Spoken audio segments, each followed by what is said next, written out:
Well, during this series I want to do a watercolour and a pastel as well. I like to keep versatile, and it's nice to use different mediums to get a bit stale otherwise.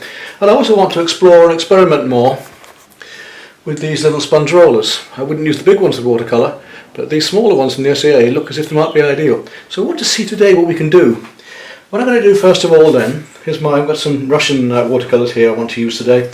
I'm not using my more delicate set, these stronger colours for this job. Is just to show you what we can do with the various brushes as before. I've already shown you these brushes, but we've got a whole selection here. My main two brush packs over in France, the SAA brush sleeves are very, very nice. They hold the brushes very well and I can see them quite clearly. I'm going to take some of these brushes today and just show you the marks that they make, and then we'll go on to the roller and just try some of the marks of the roller and see if we can get some similar marks with various brushes and textures to the things on the photograph that we're using here. This nice French cafe scene again. So I've got a couple of sheets here of cheap knot practice paper just to have a little go with, and we'll start off with the brushes then and just see the marks we can get with the brushes. The first thing I'm going to do is to wet my paper. I'm going to start off with an oval mop, which is one of my favourite brushes. I'm just going to wet the paint with that. It doesn't really matter what colour we use for this at the moment, it's just to show you marks and the techniques a little bit. So remember, in watercolour we're painting dark onto light. We can't put lights back in unless we use pastel or gouache. So I've got to work my colours from my lights to my darks, which means we can drop also wet onto wet paper, wet next to wet paint, wet into wet paint, or paint onto dry. We get different effects by doing all of them. Now a big brush like this, lovely wash brush, and that allows me to make various marks. One of my favourite brushes actually, a wash brush. With the wash brush look, I can already make a thin mark or a thicker mark. If we repeat those marks, this paper's interesting, it's actually resisting a bit, isn't it? A bit waxy, not sure keen on that. But anyway, once it's been wetted, once it's had a coat, it stays. So with an oval mop, I can do very fine marks, or I can do my broader ones. And if I want to, I can do dry brush work, so I can dry off the brush a bit and just drag it across the surface, giving a dry mark. What I am finding awkward is the fact that this paper is very waxy. Just try the other side and see if it's the same. This is SAA practice paper, and I've never known a paper that resists so. Yeah, it's just the same on the other side.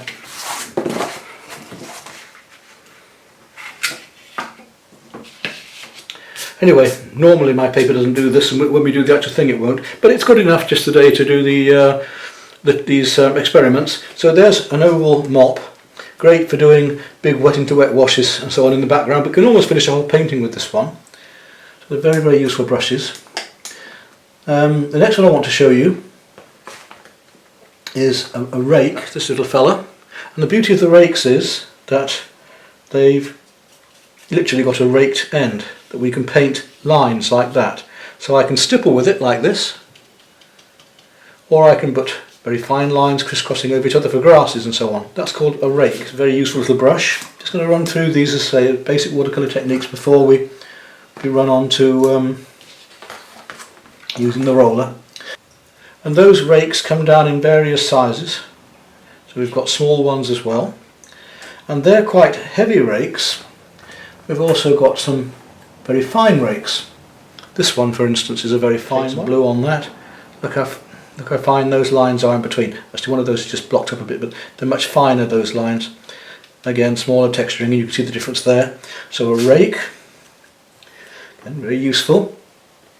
I like these Russian watercolours, although I use artist quality watercolour normally, although these are artist quality, these Russian ones, you've got to be careful because some of the Russian paints have cyanide in them, so be careful what you do with your fingers, don't lick them. But they're very, very strong, these particular colours. Moving on from that then, we've got the hake brushes, nice big hake there, and again, very like the mop in a way. They're great for doing wet into wet, so let's just drag that out. You can see how we can drag out a hake, but you can also stipple with it as well. So Ron Ranson's idea of the hake and then a rigger to finish with, a little bit like the oval mop, we can do some fun things. Now this is wet into wet then. Let's see what happens as you put wet into wet. Look at those lovely effects, the way that just swirls out there. So if you put wet next to wet, they bleed one into another. Wet into wet and they bleed out like that. Controlled accident, or wet on dry and we get harder edges. So we can either do it with the texturing, or we can do it flat, pick up some paint again, or we can do it flat and paint in large washes. So the Hakes, great brushes. And as I say, you can almost do a painting loosely with one of those and just a rigger brush. Talking of riggers, let's take a rigger now, long fine brush. You take some of that blue, and you can see the lovely fine lines we can get with a rigger here. Long lines. So great for doing fine work, twigs and so on. Just drag one of those out and you can see the effects we can get with that. That's a rigger. Talking of fine lines, the Americans call them liners as well as we call them the swords. We have both knives and swords. This is a sword. It's a longer brush, and again great for doing lines. That's why the American calls them that. You can see that a lovely line we can get with that, very fine. You can use it either way, or we can use it sideways on for leaf shapes. If we're doing rushes, reeds, you can see how that gives the leaf shape. Let's put some green on there deliberately and do just that. We'll paint a little branch of leaves there, maybe ash leaves or something. See the effects we can get with that. So that's the liner or the sword. Now the shorter one than this, very similar, but it isn't the same, is a dagger. And the daggers, you see, much smaller. But I find the daggers great for doing figures with. So if, for instance, because they're very versatile in the way that they move, you can move them. Come over to this side of the paper, I'll just flick on a couple of little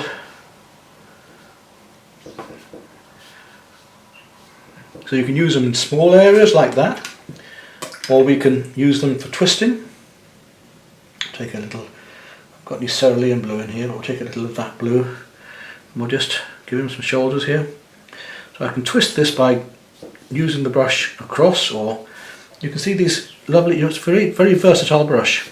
So we can just put a quick figure in there, and you can see the use of you can use fine lines with it as well, but you've got more control with these brushes than you have with the swords, the daggers being shorter.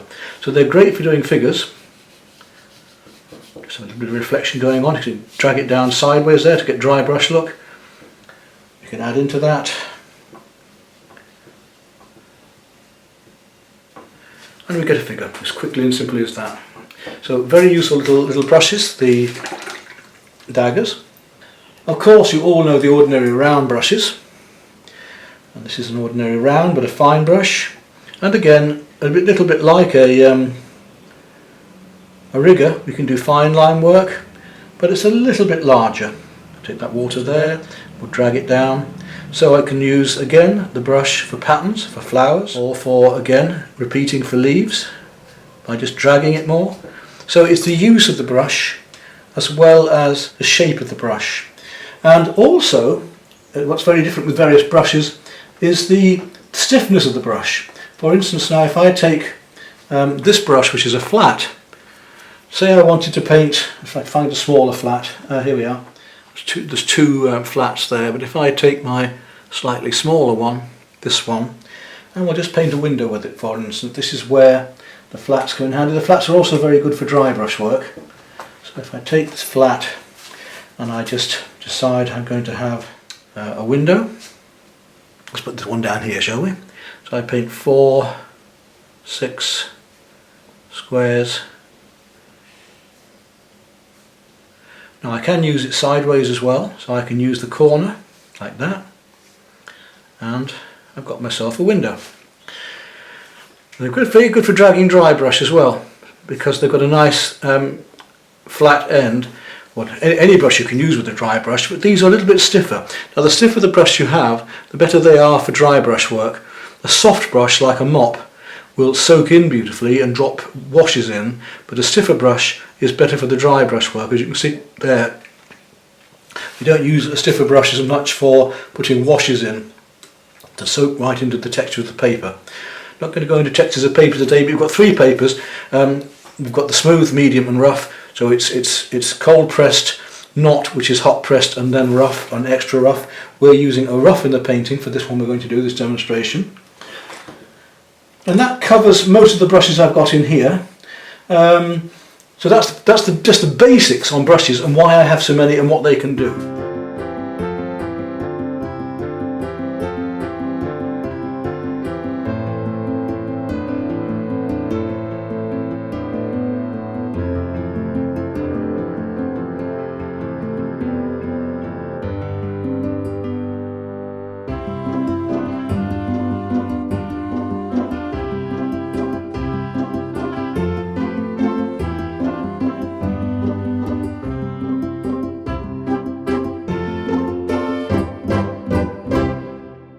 But let's now have the biggest bit of fun, we hope, and see just what this roller will do, shall we? Go on to this bit of paper here. I'm going to mix up, I'll take my mop, I'll just mix up a little bit of paint. Let's start off with, well, I think we'll start off with the red. And just see what it'll do. I'm going to make it fairly wet. Now I'm using a dry roller at the moment, so I'm going to just wet that roller down, squeeze the water out, but I don't want it to be too dry to start with. And we'll roll that roller into that paint. Let's just see what it'll do. Well, part of the problem is this paper being waxy. I can't be too sure how this is really reacting because the paper is so resistant. But we're getting that effect, which is quite nice for a start. So I could use that on textural work. On concrete, on leaves and things. I mean, for instance, there we've got a sort of mark there. This mark would do for some of those leaves, wouldn't it? Look at that shirt there, for instance. I'm going to make a little bit of purple now by adding some blue into that. Make a much deeper colour. We'll see what that does. Try a line. Yes, we can paint lines. So now I can look at his shirt there, for instance. I could be painting some of those lines of the shirt. Now, whether I'm any better off using the roller or using a brush, that's something we're going to have to see. If I push quite hard, over and over again, I get a nice wash. In this case, a slightly variegated wash. What happens if I come into the wet paint? Yes, we get a nice and interesting texture there. So, can we use it for texture with the edges? We'll use the corner there and look at these leaf areas. So right, we can get those textures there. If I wanted some branches in between, could I bring branches through? Yes, I can. Can I make the actual leaf shapes with it? Let's just take some green into that now. Now we discussed the other day, when I was doing it with the acrylics, the idea that we could make trees and leaves with this of various sorts. Let's just see what we can do then. We can do that sort of a mark. We can do two together. We can do single marks for leaves. So, yes, quite effective. I can see that they can be as effective and they become just another brush for us. So let's put some lighter colour into that, some lighter green yellows. Because these are quite strong paints, I can afford to mix them quite thickly. A bit more green into there, a bit more still earlier somehow. Let's just take that green.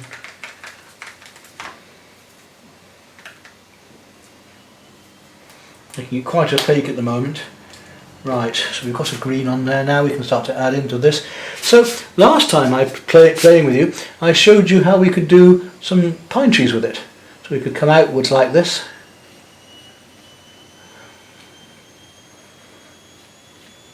So there's an instant fir tree. Can we make pine trees as well? Yes, we can do that. We could use it sideways on like this to get a texture of maybe birch. Coming down through the birch tree, we can make these little fine lines coming in. Wow, this is quite effective, isn't it? We can have larger bunches of leaves, twisting, coming round. Again, even more birch-like. So I think you're starting to see the possibility of this. Yeah, certainly possibilities. If we're doing a figure, can we actually paint the head in of a figure? We start to get our figure standing out there, the light against the dark. So yes, it definitely has potential. You can see what could be done. Let's come into this tree here. start to bring in some of the shadow under those branches of the fir tree, again the pine tree, or even these leaves here. And again we'll bring up the branches like that and out. Can we do this?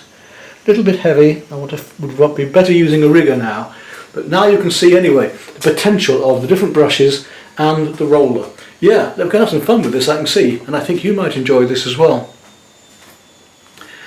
And if I come around this window, I could have brickwork or stonework with the deeper red there, couldn't I? In that wet paint, could drop in colour and drop lines across it. Yes, the world's your oyster. I think these have a lot of potential, these little rollers. So for watercolour, I would recommend these SAA ones. Small, light, easily manageable. Wasn't quite so keen on the acrylics because they tended to clog up. The bigger ones may be better for the acrylics, but for watercolour or inks, these could be very, very useful. And of course we can always come back into this with our brushes, and we can work into these things anyway, can't we? So there's no problem there. I can come back into the work with the brushes. There we go, an interesting series of effects with the brushes.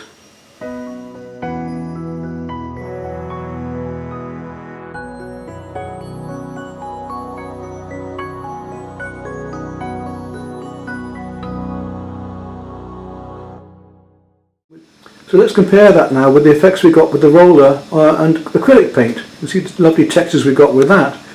But that was working light over dark. In this case though, with the watercolours, quite differently, we have to work the dark over the light. So very, very different, but still very, very effective, as you can see. Right, this drawing is now ready, and it's done in the same way as the drawing that I showed you earlier, the great big one. It's weird now for me working smaller. It seems so small, this piece of paper now, whereas to many of you it would seem quite large, I expect. But it's worked out in exactly the same way, my quarters and eighths, and then one shape to another. A little bit finer in places, but if you remember the other drawing, I'll just show it to you now. Then you see this is just the same thing on a smaller scale. It's only the basic shapes that I require. Anything else I can fit within as I go along. So we've just got to work out now, instead of painting the darks and the lights on top, we're going to be working the lights to the darks. Traditionally, I might put in masking fluid at this stage. This particular one, I don't want to worry about that. I'm just going to try and leave as many lights as I can behind. Let them sparkle. So be careful actually smaller brushes, because I'm used to using the big ones, and we'll see whether rollers can be used in this as well, shall we? So we'll use a series of different brushes and techniques just to demonstrate watercolour again on this particular piece, and we'll experiment with the rollers as well.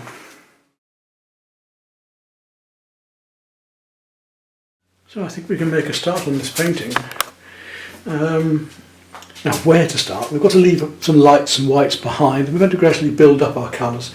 I'm not going to use the sponge roller straight away. I'm going to use the sponge roller towards the end. What I'm going to start with straight off is my mop. I'm going to paint a lot of wet into wet just to get the feeling of the backgrounds here. I want a bit of very light yellow in the background for the sky. Maybe even a bit of pink there. Haven't got all the colours I've got in my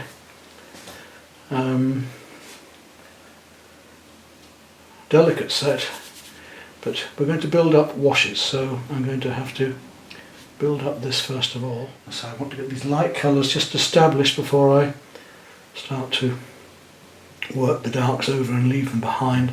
It's an effective light that I'm after. If we get the effective light first, we can come back on those. Just tickling them in, letting the wet into wet do the work. Very much an effective texture. I'm going to use the sponge roller on this later and hope it works. Quite strong yellows coming up there. Quite strong yellows and greens. Remember that watercolour always dries lighter than when you put it on, so I know that these colours they seem very strong now, aren't going to be quite so strong later. You can lift off whenever you want. I could use some tissue to lift off, but I'm just going to lift off with the brush. I don't want quite so much green just there. And it's a little bit warmer down where these windows are here. I haven't used masking fluid. I might have to use a little bit of gouache later on these spots. comes up through there, there's some warmth. Just lovely, delicate wet into wet watercolour. Right down through these figures, little bits of light showing. And this warm is coming in around the trees here. A lot of watercolour is to do with timing. Now we've got a lovely bright red going on there. So what I'm going to do actually is take some orange, just on this piece here, and drop the orange into that first of all. Then I'm going to have a much stronger red that goes on all across here. I'm going to drop a cool red into this in a moment. So we can go up, there's a light edge just around there I want to pick up on later. But right the way around into here. It's quite strong. So one of the reasons I like these Russian colours is because they are nice and strong. Around here. Don't want it spreading out there too much, I may have to wait a bit longer. I'll just let that stay like that for the moment. Watch, you don't have any hard edges, so I've got to do this in one swoop because otherwise I'm going to have hard edges here and I don't want that. Right up through there. Might get some bleeding into this from here, but that doesn't really bother me. I want these slightly accidental effects now of sort of very misty.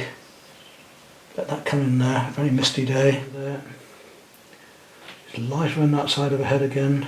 Anywhere else that blue is, when you've got it on your brush, I said before, when you've got it on your brush, use it. If there's a colour somewhere, use it. Bring these colours through, and have this lovely light background, beautiful effects we can get with watercolours. We want to use watercolour for watercolour, we're not going to try and make it into acrylics or into oils, we're using it for the very purpose it's best for. Just painting in the right colours, in the right places, in the right shapes, or attempting to. Most important thing, just the jigsaw method still going on here, exactly the same way, painting the right shapes in the right places and the right colours relevant one to another. And warmth to go into there as well. Right, talking about warmth, let's find some of these warms down here on these figures. I'll take the yellow ochre again, a little bit of burnt sienna, and we'll just start to find the warmth of these arms. There we go, nice bit of orange there, and let her arm just bleed into it. Across these pots, down there.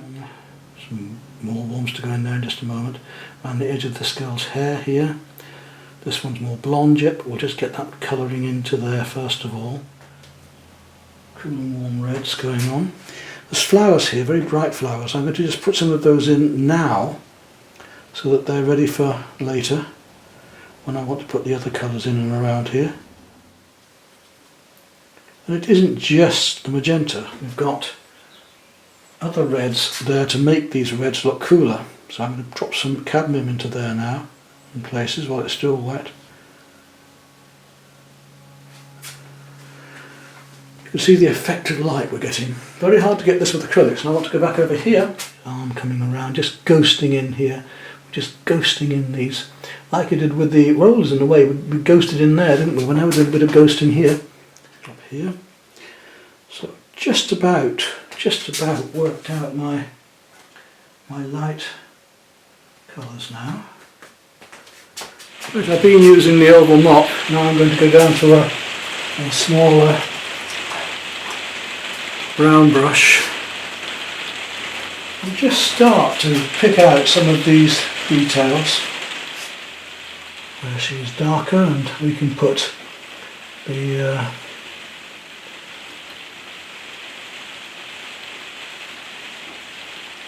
light against the dark, the cools against the warm, and just start to put wet against wet rather than wet into wet. Let's take a bit of water and soften that back in again. A bit darker around the front of the face and down into the arm here. Just thin washes, glazes. Sorry, I should say glazes then. A wash is just liquid like this on. A glaze when we put one colour, as I'm doing now, over another. I'm going to play going backwards and forwards from loose to tight. Great fun. We can establish this tree in here soon too. It's coming down here. That's coming down here. Let's put that in down to her head there. It's much darker down to her head and goes dark behind her head so that she shows out here. The darks against the lights, the warms against the cools. You see how we're putting the darks in, leaving the lights behind so that these shapes start to show out. Let's go back to these figures here that need the darks going in now, a bit more purple here. Now, talking about windows, I'm going to take a very small flat brush now, and we experimented with those windows earlier, didn't we? Let's take a bit of the green purple and just look at these windows here, and we can put in the windows in exactly the same way, a little square brush, and we'll just paint those in, look, just indicating. We can do the same with the lines coming down here, both in wet and not. Look how easy that is. It's just the right tools for the right purposes. Light against dark, rough against smooth, warm against cool. You're dying like me to have a go with this sponge roller, eh? See what I can do with it. But I do want to get all of these basics sorted out first before I go to that.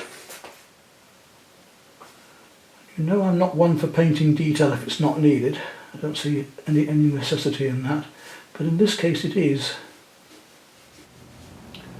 We want her to stand out, then we need to go darker around her. She has a shoulder strap on here in a moment as well. I don't want to get too detailed, that's my worry, and then it'll start overworking. It's just starting to overwork a bit. I'm just playing around a bit too much there. So I want to go a bit looser and come back, just work out these shapes and with the figures and things into here a bit more again, and then I'm going to go back into there and use the big brush again. But I've got some really lovely darks put in just a moment. Right, we'll leave that and let's have a look at the use of the roller. Before I use the roller, get a bit of my pencil from this morning, just make sure the effects that we're going to get hopefully will still work. Put it over there. And I want to look at these greens for the trees. So I'm going to mix up quite a strong, deep green. A minute. Right, I could use a sponge for this. I mean, if I used a sponge, look, it's going to be like this. Here's sponging onto it. So that gives me quite a large bit of texturing, which is quite nice. But what I want to do first of all is use the roller and see if the roller will work for me. Right, so let's try that. Again, I'll just use my roller across the brush to pick up the paint. Now, can we get anything like these trees here with the roller? Let's have a look and see. Now this is rather fun, isn't it? Look at this, look. Where I want it more heavy, I push a bit heavier or darker. A bit lighter, then I bring it a bit lighter. But that's quite nice. Right down the tree, onto the, letting the light shine through, down here. I want some heavier bits, I want some lighter bits, I'm going to let it come down and round there.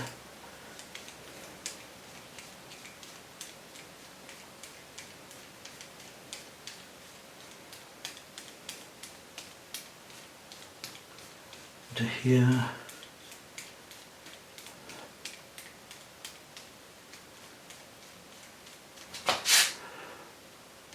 Made little, use the roller at an angle here to bring in these trees.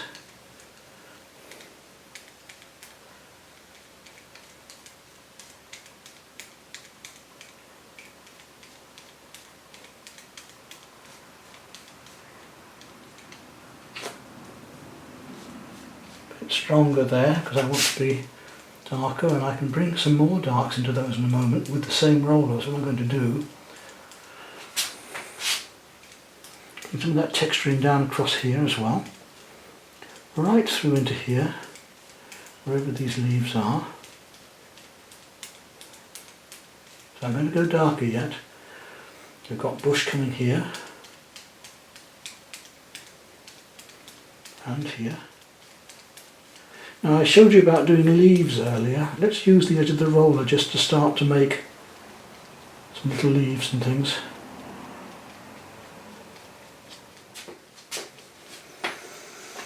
Well, it's working, and I want to now use it for glazing. So I'm going to mix up a thinner mix of that, plenty of water to really get my roller going. And let's see if I can start to use it for delineating some of the, as I would in my acrylics, some of the lines down here.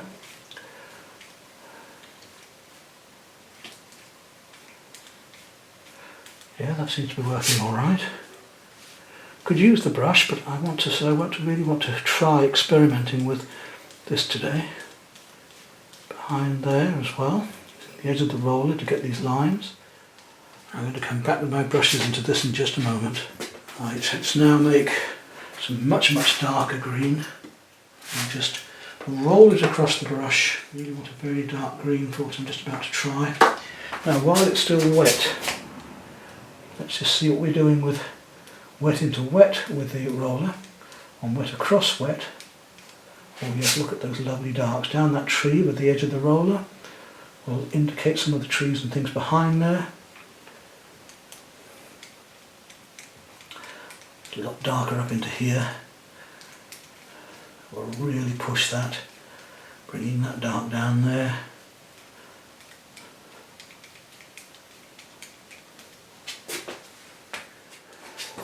It's interesting, isn't it? Certainly is interesting. I want to bring the darks down here. Now that figure down here, I'm going to do most of this with a brush actually, but I just want to bring a few of these darks in with. And of course this down here is very dark, so I'm going to start bringing that down. And it comes into these figures here. And the sky shirt that we talked about earlier, let's just see what sort of thin lines we can make for that without using a rigger or without using anything else yet. Now I can bring in the creases there.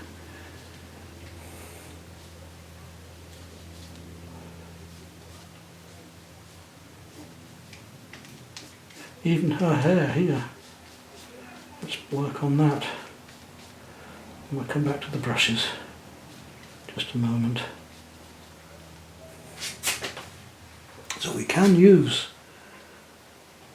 the rollers on watercolour paper in a very nice way.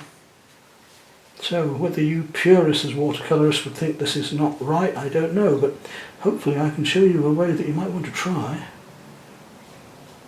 If nothing else. It's got potential, I'm sure.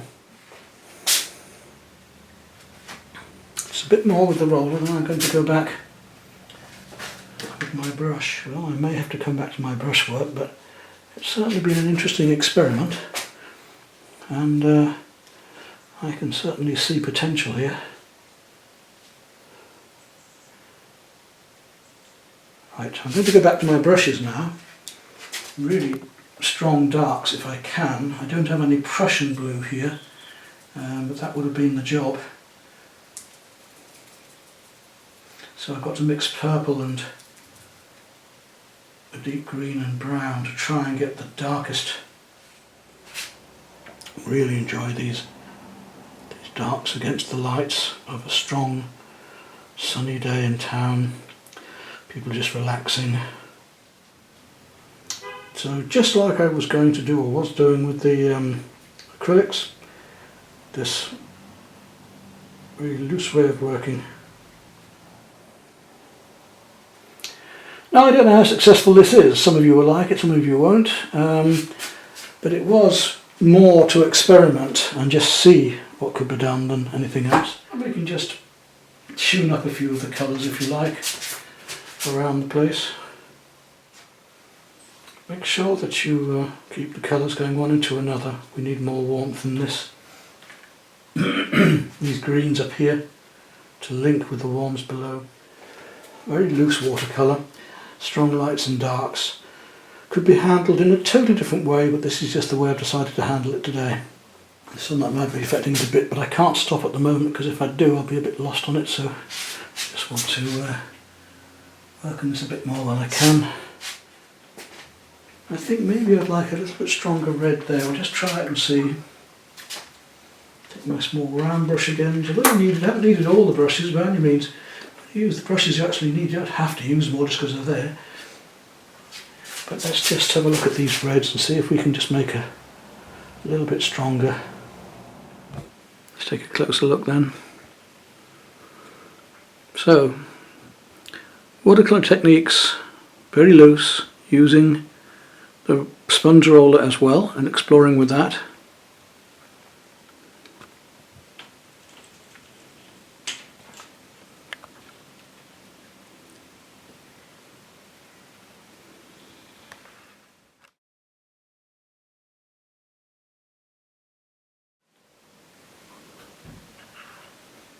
Well, I'm a great believer that if something doesn't quite work, you need to deal with it. Don't fiddle with things, obviously, but I wasn't using masking fluid on this and I've lost a bit of the sparkle trying this technique out. So I like mixed media, as you know. We're trying different techniques here and I often put some pastel with watercolour. I'd just like to add a little bit of sparkle back to this with a touch of pastels. Now I'm very fond of two sorts of pastels. The Unisons, made in Yorkshire, beautiful pastels, and the SAA range, which are also very good value for money. In fact, slightly more to the pastel than the Unisons. Maybe not quite as soft, but still, for those of you wanting a good quality pastel for good money, the SAA range are very well worth looking at, and they brought the new darks out, which I had actually advised them to do many years ago, but they've actually done it now, and we've got this lovely range of the very, very darks to complement the whole tonal values. Right, so a little bit of pastel onto these now then. And I do only mean a little, I don't want to be putting too much on. It's just to bring out some of the sparkle here and there, where I've lost it a bit, so I'm going to just bring in some of the whites again and bring out some of the sparkle that I couldn't do with the dry brush work at the time, working the technique I was. And you'll hardly notice that it's pastel because I'm only going to touch it in. Also, if you do get watercolours that have gone wrong on you, that go dead, this is a very good way to work and bring them back again. You don't have to throw away those watercolours. There's no such thing really as cheating. Yes, it's nice to use pure techniques and methods, but there's no such thing. It's whatever works that matters. There, that livens it up, doesn't it? It doesn't take a lot. Just play with the green a fraction back here as well, just touching a few.